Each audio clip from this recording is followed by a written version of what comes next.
What if one of the biggest companies in the world almost disappeared? Today, Apple is one of the most valuable and influential companies on Earth, but its journey to becoming a trillion-dollar giant was anything but guaranteed.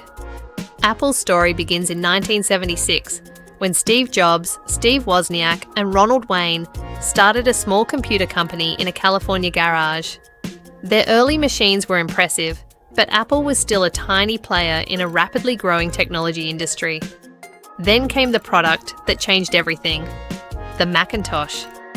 Released in 1984, the Mac introduced millions of people to a new way of interacting with computers through a graphical interface and a mouse. But Apple soon faced serious internal problems. Steve Jobs left the company, competition intensified, and Apple struggled to maintain its identity.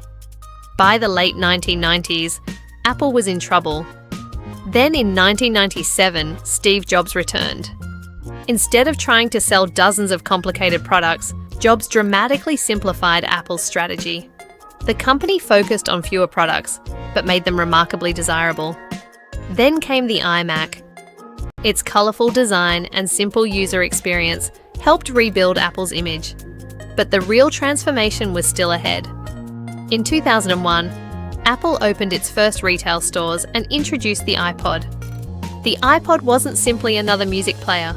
Combined with iTunes, it created an entire ecosystem for buying, organising, and carrying digital music. And then, in 2007, Apple changed the technology industry forever. The iPhone arrived. It combined a phone, an iPod, and an internet communicator into one device. But Apple's biggest advantage wasn't just the hardware, it was the ecosystem surrounding it. As the App Store, iCloud, Apple Watch, AirPods, and other services expanded, Apple created something extremely powerful, a network of products that worked better together.